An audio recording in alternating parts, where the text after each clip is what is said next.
the audience today, what we're going to do is I'm going to glance over Gmail at a really high level and really focus in on the calendar, Google Forms, Google Sheets, Google Docs, because those are probably the things you really need for your businesses today. So a couple of things, like I said, we're going to cover basic Gmail features. And when I say basic, these are probably the nuanced features that you might not be using that could make your life a little easier if you're comfortable with it.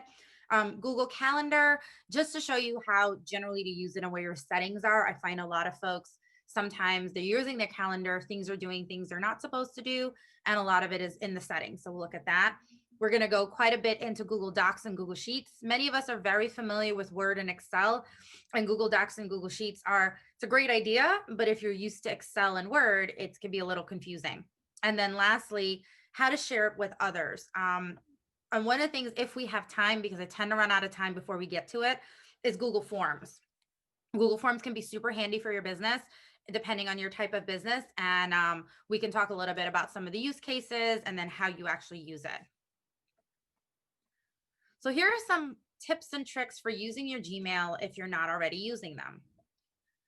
Google allows you to keep your conversations together or separate. Now, this can be a blessing in disguise, and it can also be a pain in the rear. If you're like me, when the conversations are together, it makes sense because as somebody responds and you respond, all of the emails are in one chain. Where this becomes problematic is that if there's a lot of responses, once you start getting down to 7, 8, 9 responses on the same chain, if there were attachments in those emails and you need those attachment and it was email 7, you're now at 17. I have a hard time sometimes digging out where the attachments are in the actual chain. So what I find that I go into my settings and I turn off keeping the conversations together, find what I'm looking for, and then go back and re-enable it. Because for day to day, I actually really like it. But sometimes when I'm looking for something very specific, I know I got the email, but I can't find it in the chain. Google can also determine what emails are important and what's not. Now, if you're using GSuite, there is a difference.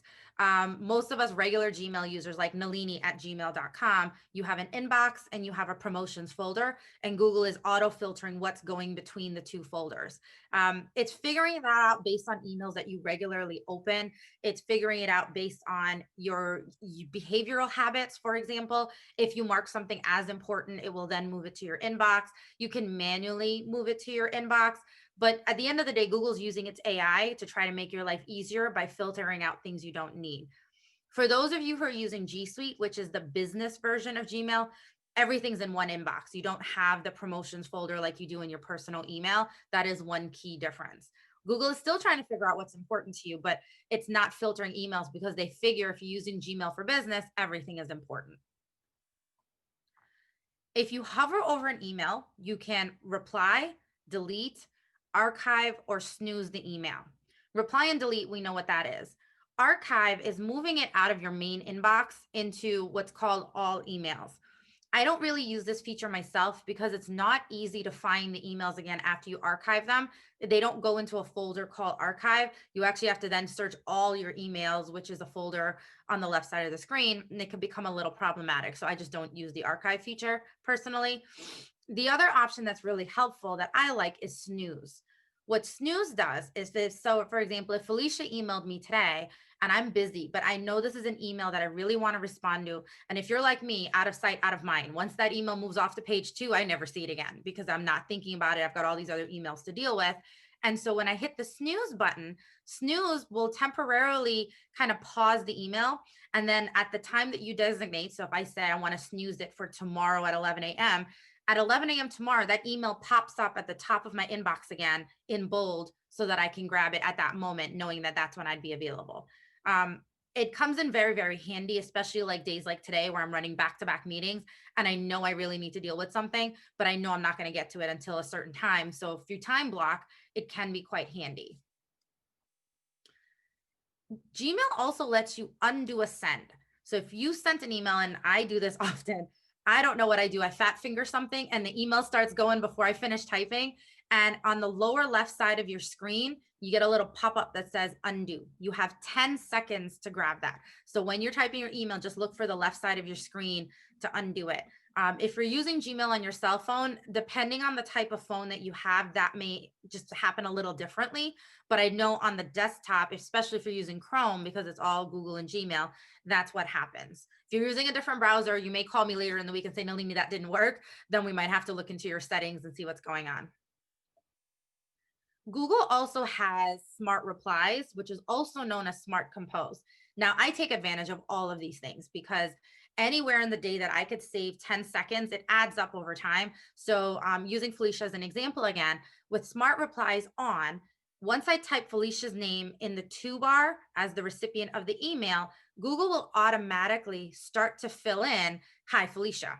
And usually you would hit tab, or if you click on the end of the line, it'll take all of the information and keep it. It also starts to fill in. So for example, if I'm sending a contract to someone and I say, please see attached, Google starts filling in the rest of it based on my writing pattern, based on how people generally use phrases and sentences together. And so sometimes writing an email takes half the amount of time because Google starts filling in what I need. So if you like this feature, you can do it. And otherwise you can turn it off. All of these things from snooze to undo to smart replies are all controlled in your settings. And then I put snooze again because I had someone ask me before to talk a little bit more about it. So I just kind of put it in to talk about snooze as a reminder that it just brings it back up to the top of your email. It doesn't delete it. It just kind of temporarily removes it out of your inbox. And on the left side of your screen where your folders are, there is a folder for snoozed emails. So you can actually see all the things that you've snoozed in case you accidentally snooze something. Google also has nudges. And again, this is handy if you didn't snooze an email. So for example, in the group, Sue Yasav emailed me last week. I remember seeing her email. I also didn't snooze it. And so then Google today did a little nudge, brought it back up to the top of my email. And it says underneath in like a little orange text, sent 5 days ago, do you want to reply? Usually their intervals are about 3 or 5 days. I haven't seen a setting to change that because sometimes I wish they would just nudge me 1 day later, not 5 days later. But that's where snooze comes in. And so I'll admit that I am not using snooze as much as I should. And so I'm going to start taking my own advice and start using it so that those nudges don't have to come 5 days later. I can get reminded within 24 hours. And if you're like me as a small business owner, we all need a virtual assistant, but I'm not yet ready to have someone in my email. So I'm trying to do it all. And so these are some features to help you make your life a little more efficient. So when we get into Google Calendar, a lot of people use Google Calendar to just kind of track things. Google Calendar. Yes. Sorry to interrupt, but there was a couple of questions Sure. about email. Do we want to answer all the questions at the end at once? Kind of go through everything? Hold on. Yeah, sure. Because actually the chat loaded today. Let's see. Yeah, these are, yeah, it's, can you show us how to separate long email threads? Thanks, Barbara. Yes, I'll do that in the demo. And then you can extend the undo button settings. Oh, thank you, Emily. I didn't know that. We'll go into settings and we'll look into that. Okay, so I'll make a note. So Barbara, when we get to the demo, I'll show you how to separate your threads. So when we get into the Google Calendar though, we use it sometimes to schedule meeting and appointments, but sometimes folks don't realize, especially before the pandemic, when you were meeting in person, it's really important to use that Maps location if it's available. I'll give you a real life example that happened last year. For those of you who are local to Stanford, you'll appreciate this. I was meeting a friend at Starbucks. She said Ridgeway. I heard High Ridge. And so I heard Ridge in the name. And so no one put the location in the map to see that it was wrong. And so she was waiting for me in the Ridgeway Plaza, which is closer to downtown. And I was at the Starbucks on High Ridge, which is all the way up by the Merritt. And so if we had used that Maps location when we sent the invite to each other, we would have made sure we showed up at the right location. In that case, me, I was the invitee and I went to the wrong location. So that's where Maps can come in very, very handy. It also helps to remind folks. Like for me, the default for Google is a 10-minute reminder. I've actually changed mine to 5 because sometimes I'm in the middle of doing something. 10 minutes, if I stop at 10 minutes, then I have too much time to kind of get into something else or forget what I'm going. And then at 5 minutes, I can actually wrap up what I'm doing and be ready for the next thing. So you can adjust your reminders so that you don't miss meetings, or if you need to be prepared, you can even individually set reminders. So when I have general client meetings, sometimes I only need a 5 to 10 minute reminder. When I have classes, I set a 30 to 45 minute reminder. So because usually what I do is then I'll close all windows, reboot the router. So it gives me enough time to be ready. But that's nice that you can customize each individual meeting invite. You can invite your guests, especially as business owners. I use this often with all my clients. If we have a meeting schedule, if the invite didn't go out, honestly, it doesn't happen because then I end up booking over that time. And so it's become a running joke with even my family. If it doesn't get scheduled on my calendar, it's not happening because I will not remember family occasions. All of those things have to get scheduled because I live by my calendar now. And then you can email meeting guests. This is very, very handy if you are running late, or if ahead of the meeting you need someone to prepare something, or there's notes. You can actually, from the Google Calendar invite, email your guest with whatever you need. And just a shortcut, instead of you going into your Gmail and then finding all the invitees, especially if there's more than one, it can just make it a little bit more efficient for you. It'll send the email through your Gmail because it's all connected. What I've not mentioned here, because not everybody has it enabled, you can enable Zoom to work with your Google Calendar. Now, this is super handy for me because when I'm scheduling meetings, I can actually just click a button that says add conferencing.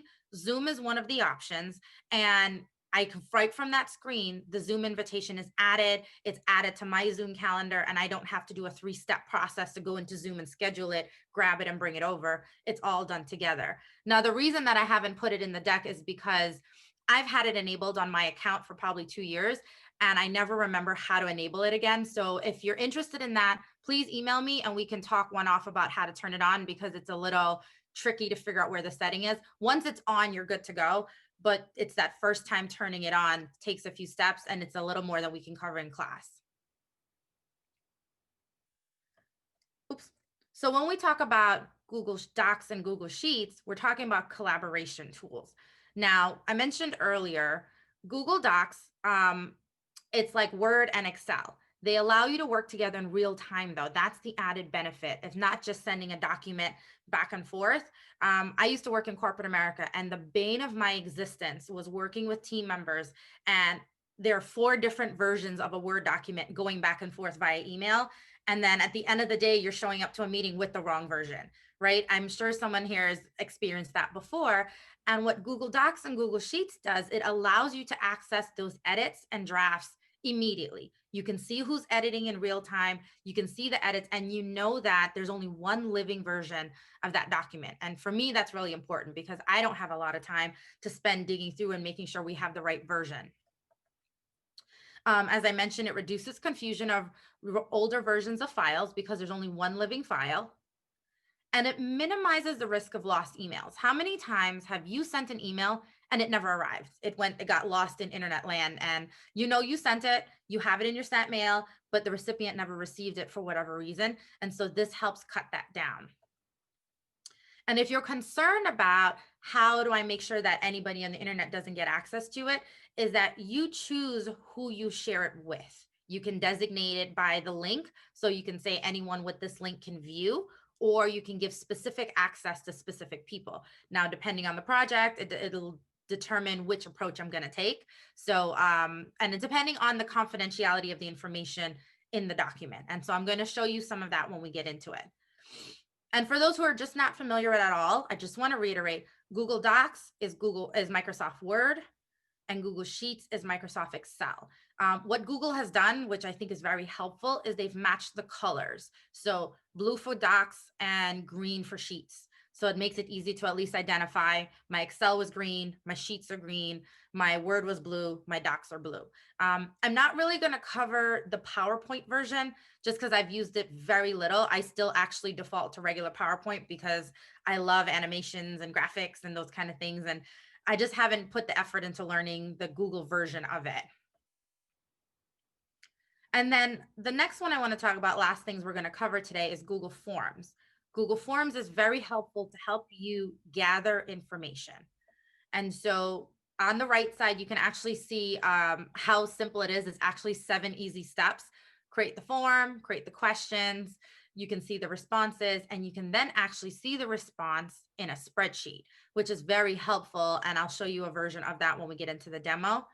Here are some examples of how you can use Google Forms. You can do registration information, you can do surveys. I actually use Google Forms as the intake for all new clients. When I first started my business, I found that I'd have meetings with clients, I'd write all the information in a notebook, and I don't know about you, but half the time I can't read my handwriting. So I've misspelled someone's name on a contract, or I don't have all the information I need. The second part of that was I was finding that I would spend all this time writing contracts and prepping invoices, and then the clients ghosted me because they weren't really serious. They were price shopping. And I have now found that by using Google Forms, I find out who's serious and who's not. Since I've implemented the forms, I've only had one client not follow through on their proposal. Every client that has actually filled out the form was serious about moving forward with business. So when I look at the attrition rate and my time spent preparing documents, it made my life a lot easier because now I know who's serious and who's not. And I'm not banking on clients that were just price shopping or information gathering. So this is where Google Forms can help you. There's lots of other use cases. Like we said, surveys. There's also ticketing. So if you have a business where you need people to submit a ticket, or you're gathering information that you need to fix a problem. So a plumber might use it as a work request form, or an electrician, like people in like service-based business, this could be really handy. Another application of it is my client who's in Darien, UCBC Bagels, he has a lunch program. And because it's a small business and we're running on a budget, we've kind of got a multi-step process going. But what it allows is that moms and dads can fill out a Google form saying they're interested in the school lunches. And then on a weekly basis, they would then fill out another Google form, but specific for the following week. So I need lunch on Monday, Tuesday this week, or Wednesday, Friday. And especially now with the hybrid models and flexible schedules, it's become really more important to know which days they want lunch, because not everybody needs it every day. So that's how we're using Google Forms to help a small business, improve a line of business that they never had before. And then lastly, you can then see all your responses in a graph form or in the spreadsheet. The graph form is really nice if you're taking survey information and things like that, because it allows you to see the information as it's coming in. For what I use it for, the graph doesn't help because it's just people's name and business information. So, but if you're using it for surveys and those things, you can figure out where you're getting more requests for things. So now I'm going to jump in and do some demo for you. We've got about 30 minutes left, so I'm going to do this out of order. Normally I do Gmail, Google Calendar, Docs, Sheets, and Forms, but because of time, I'm actually going to do it the opposite, and I'm going to do Docs, Sheets, Forms, and then go back into Gmail and Google Calendar if we have time. All right. So what I've done here is I've queued up Google Docs or Google Forms. If you go to forms.google.com in your browser, it brings you here. Now, if you're like me, you have multiple accounts. And so when I first log into Google Forms, that defaults to my personal profile. In the right side of my screen, I have my little face. I know that that's my personal email when I really want to be in my business email. So I'm just going to switch that out really quick, which it opens it in a new tab, which is really helpful. And I'm actually going to go ahead and close the first tab, because here's where things get a little tricky. If you need it in your business account and you have it in your personal account, it can drive you a little nuts because you can't move the form. So you can see there's some things like my new client engagement form. I initially created in my personal account, but it's the form where all the information is now. So I'm just leaving it there when I really wanted it in my business account. Now, here's what's really nice. Google has a template, a gallery of templates that they're constantly providing. I like to start with a template. It's my personal preference, simply because somebody's done a lot of thinking and designing already, and then I just have to customize it. So it cuts the time in half for me. But not everybody likes that. They'd rather start from the beginning. So to give you an example of, just want to show you the work request form. So this, if you have a service-based business and you want to take in a work request from a client, here's how the template looks. It already has a title, which you can customize. There's a subheading. So then on mine, This one says for emergencies, contact this information. On mine, I always tell people, please make sure you spell your email correctly. Can't tell you how many times people have typoed their email and I have it, and then I have to call them and saying, your email's bouncing. And it's because they mistyped their email. So you can choose whether or not you want to use this. You don't have to. This is just informational. This, again, is just kind of telling people this is the name of the section. Then you're gathering their name, email address, and then you've got describing the problem, et cetera, et cetera. You can see the different types of questions. This one is a multiple choice where you have a single answer. Here's the same thing laid out in a different format. So it goes sideways instead of up and down. And then you can, of course, put a date in for when they need this done by. Now, let's say I needed to customize this for my business. And I'm like, okay, I might call this website request, right? Website maintenance request, right? We will review your request and get back to you with scope and timeline, right? Because that's what's relevant for my business. I'm going to keep the title, nothing wrong with that, but I'm going to change the name from personal information to business information. And then we've got the name, email address, describe the problem. But before this, I like to know what business this is. So I'm going to click on it. So that's the active element. And on the right side, you have all of these options popping up. The first thing you see is add a question. You can import questions. I've not used the import feature. I do know folks who have used it, and you can import it from another form. I think you can also import it from a spreadsheet. It's a new feature that's come out in the last year or so, but I've never needed to use it, so I don't know much about it. You can add a title and description to the box itself. So you can actually above it, it added it underneath it actually. And then I'm going to grab it and put it up here. So this is instead of saying business information, if I wanted to put it in, now I have a duplicate. So I'm just going to trash that because I don't need it again. If I come back here where I was, I can add a photo. And so we can do a Google image search and we can search for website, see what we get. That looks interesting. Just put that one in, click insert. And now there's an image in here. Now this is if you want to get really fancy with your Google Forms and design it that way. I like it plain and simple, so I'm just going to trash that. Don't need it. And then you can also add video. Again, it'll do the same thing. You can add it by URL. If you have, well, it looks like it only does YouTube. Sometimes you can try to see if you can get a Vimeo in here, but because it's Google, they probably only want you to do YouTube. And then lastly, you can add a section.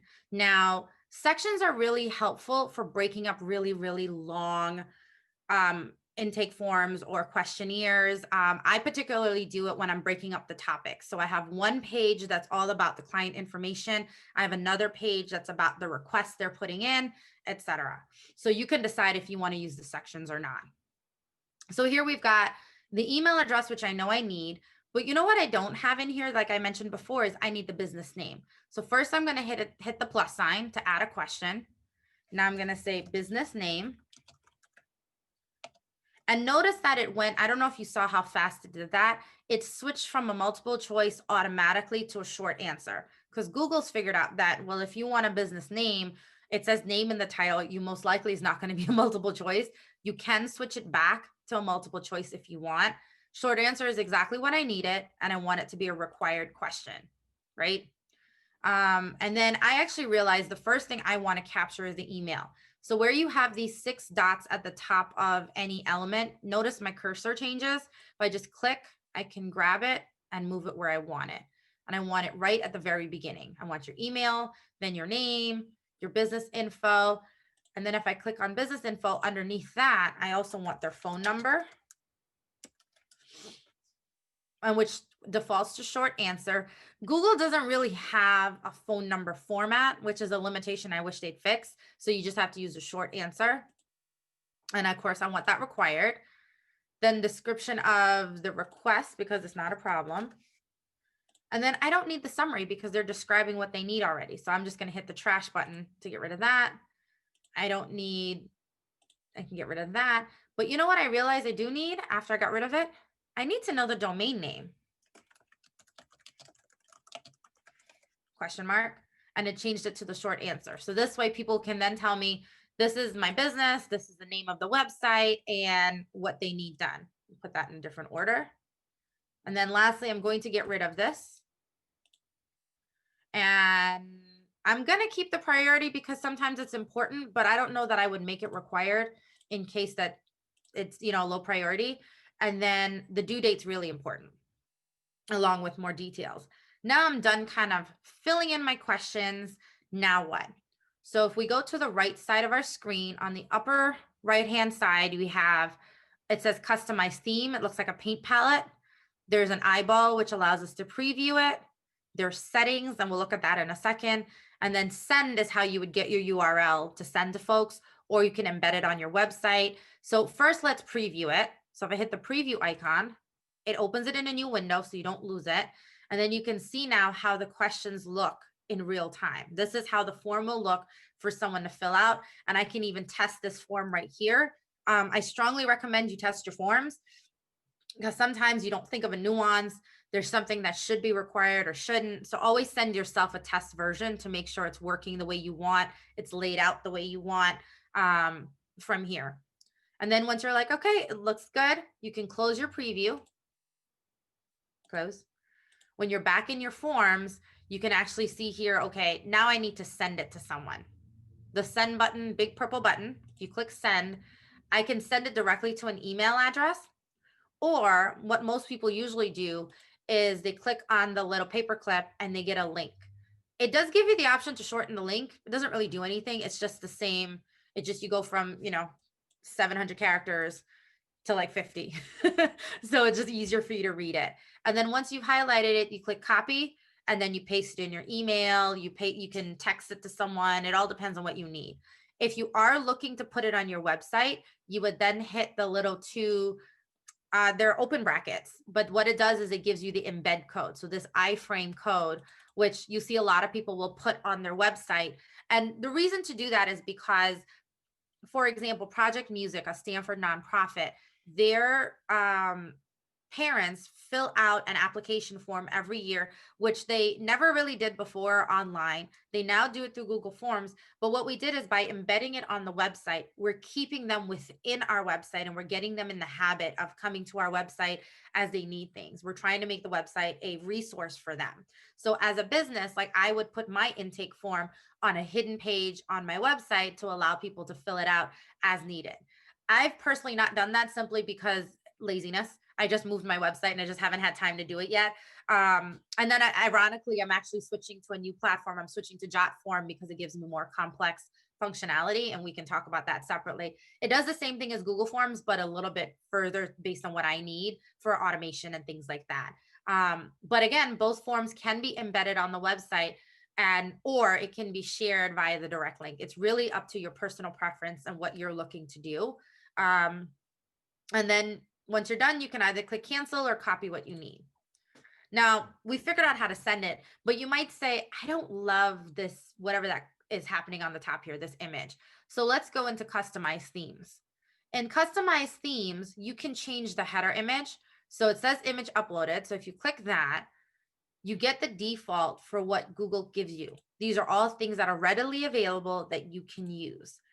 If not, you can upload a new image, or if you click photos, it pulls it from your Google Drive or things you've already uploaded. The only challenge with this is that you have to mind your dimensions. You need an image that is super wide and super skinny, right? It's more wide than it is tall. Google doesn't forgive. So if you put in an image that's bigger than this frame that's right here, you will end up with it being distorted. So if I were to take the photo of for example, of these young kids, so you could see what it's doing, you can crop it right here, or like you only have that dimension to work with. So if I click done, now I've changed my header image, and then Google automatically changed the template palette so the form matches the picture. So now it doesn't have that crazy green. It now has a nice peach color, because it matches some of what's reflecting in the photo. But let me change that, because this is about websites. So if I were to go to, it says work and school, and in here, maybe I like this. This looks kind of computery. If I insert it, oh, it's actually a keyboard. That's musical. Let's try that again. And that's the only downside. You can't see it until it's too late, until it's actually on your screen. So let's look at other. All right, maybe I'll just go geometric. And because my business brand has blues and teals, I'm going to go with this one. And notice the theme colors have now gone blues and greens. I don't really care for greens, so I'm going to switch it to blue. And now I'm happy. The colors match my branding. And if I wanted to, I could create something in this dimension so that I can put it there with my logo and my branding. What I tend to do is at the very bottom, I would actually I would click on this, add a photo, add image, and then I would actually upload my logo so that I can use it here. That's how I would put my logo in, just because I don't have anything in this specific dimension for the top. So that kind of covers really, really high level how to create the Google form. Before I show you the responses, do we have any questions about using Google Forms? No? Okay. So remember I mentioned in the presentation that you can see the responses real time. So if you click the responses tab, it says awaiting responses. So let's do a quick, I'm going to do a preview and I'm going to fill it out just so that I have it. And I'm going to put in my personal stuff so that it goes to my personal Gmail. When I spell it, see what I mean about misspelling it?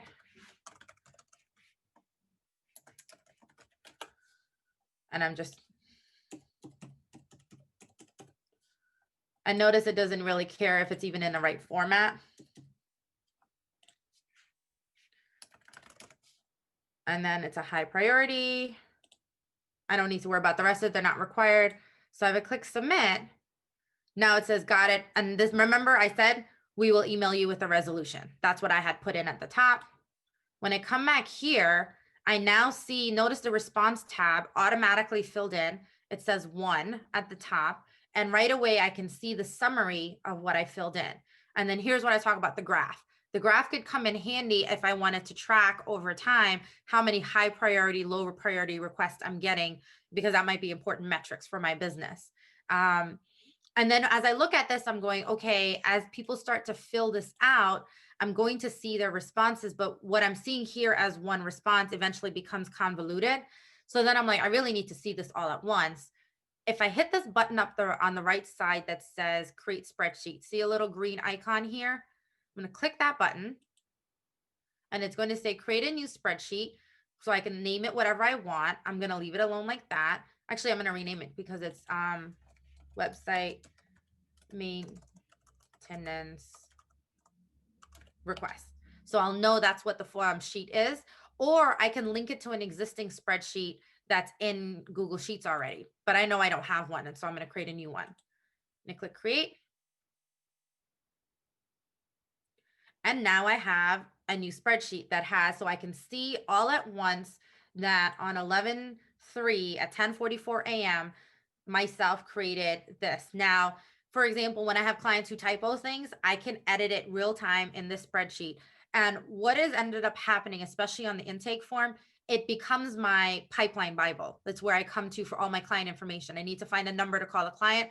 I come here because this is where all of the existing client information was. That was on the intake form.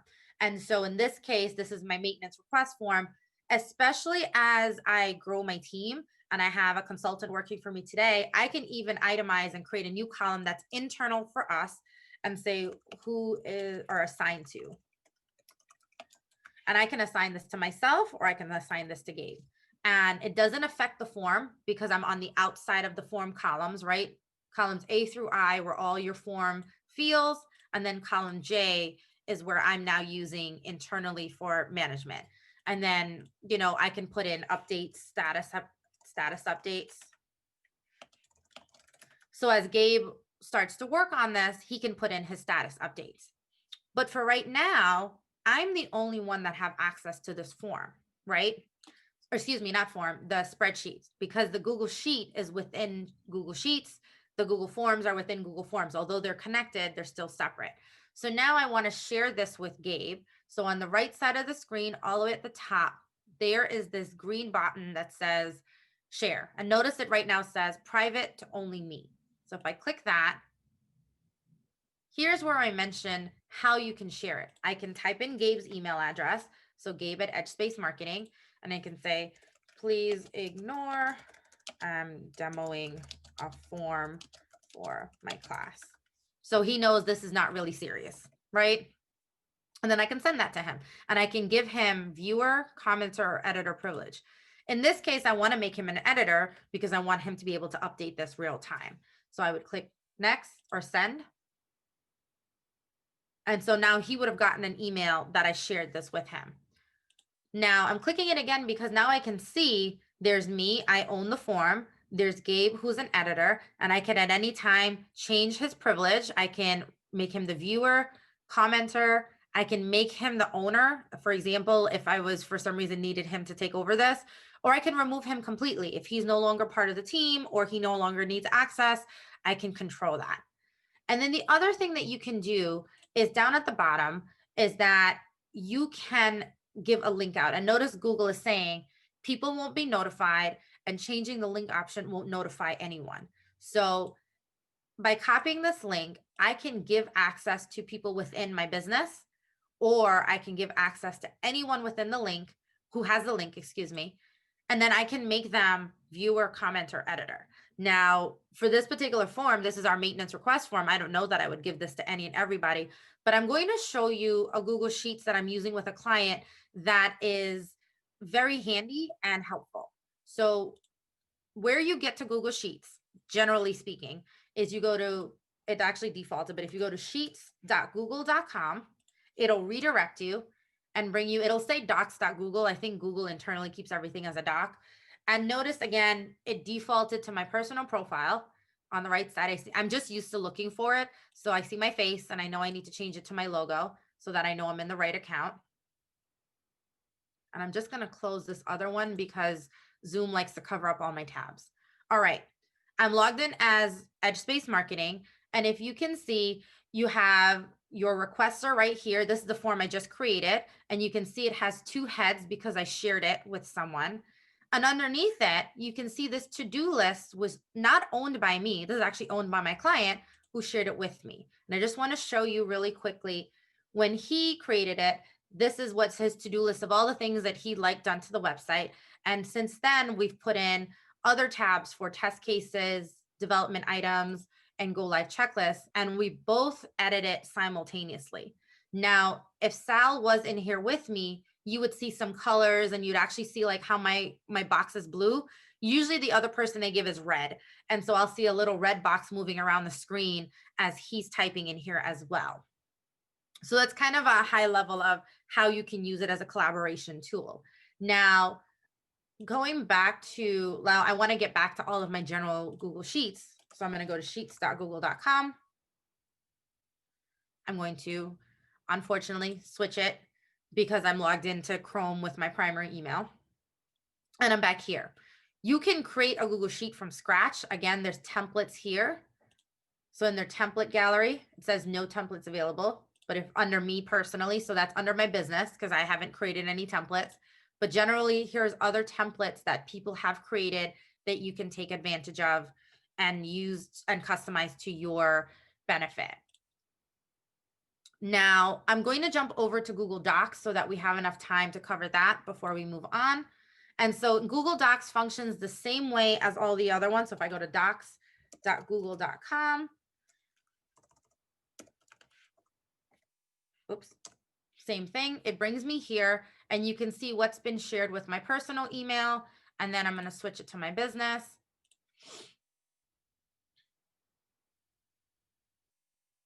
And you can actually see here, like they're laid out a little differently, but you can see what have been recently shared with me and then what I have used. Now I'm going to show you something that I need both screens for. So if I go to this Google Doc and I create a new document. This one, I've created it as myself, my original, as Nalini Goolsarran, not as my business. And I'm going to do a dual screen so you can kind of see if it lets me. Sorry, it keeps defaulting. There we go.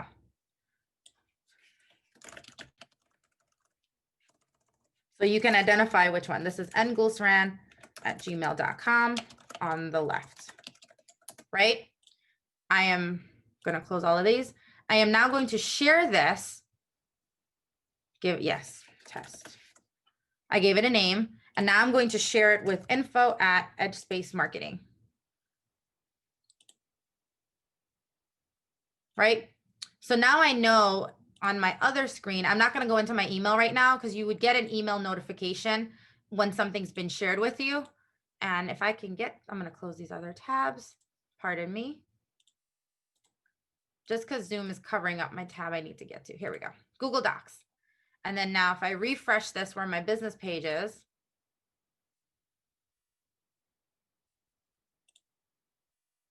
not owned by me.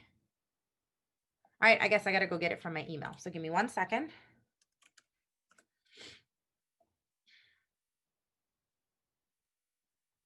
All right, and I can see here that I got an email, which was an invitation to edit from myself. I'm going to open it in Docs. Open in Docs. There we go. All right, and so what I'm going to do is I'm just going to do a side-by-side screens just to give you the visual of what's going to happen. I open that one, and then we open this one. So now, just because it's a little hard to see when you're in there. So notice that one cursor is green, and it's actually, unfortunately, showing as green on both. But here it says, here I am typing from my business on the right. So it's just to give you a visual understanding of how you can collaborate in real time. So if your client, your business partner, your intern, whoever you have working with you, as you write in documents, you know, they can then see, here is more edits. Bad English. Here are, right? And you'll notice it was very brief, but I had a red cursor in one place and a green cursor in the other. It just, when you have multiple people in the document, everybody gets a different color and they get assigned accordingly. Now I've got about 5 minutes. And so I'm just going to run back over to my email really quick because there was a question in the chat earlier around how to separate the threads. And so let me just go over to my email. So in my email, on the top side of the screen, no matter where you are, there is a doorbell. Sorry, there's a settings icon. When you click the settings icon, it keeps changing how it is. And don't worry about all of this for right now, except for this last thing at the bottom that says conversation view, right? And it says group similar topics or group the emails of the same topics together. And so if you turn that off, it will split your conversations in your email. And then it gives you if you want to reload your email. I'm going to click cancel because I want it together. So they've just made it really easy for you to find it at the bottom. If you can't find it there or your email isn't doing that, if you go to see all settings, in here, amongst all of the settings, you would find it. So for example, remember I mentioned the hover action, you can turn it on or off. Someone did mention earlier, Emily, I believe that you can set the undo seconds. So you can make this up to 30 seconds. So you can catch an email before you send it. So I've just increased mine to 30 seconds because that's actually really good to know. And then as I go down further, here's Smart Compose, just to show you the predictive writings. You can turn it on or off. And then coupled beneath that is conversation view. So Barbara, if you're still on, conversation view is where you're going to look to split your conversation from the threads to the individual emails. And then just to show you really quickly, we've got nudges and smart reply right underneath, because these again are settings. I have them all on because it makes my life easier, but not everybody likes that. So that was a really fast speed version of all the features of Google Forms, Google Sheets, Google Docs, and how you can use them to improve your business.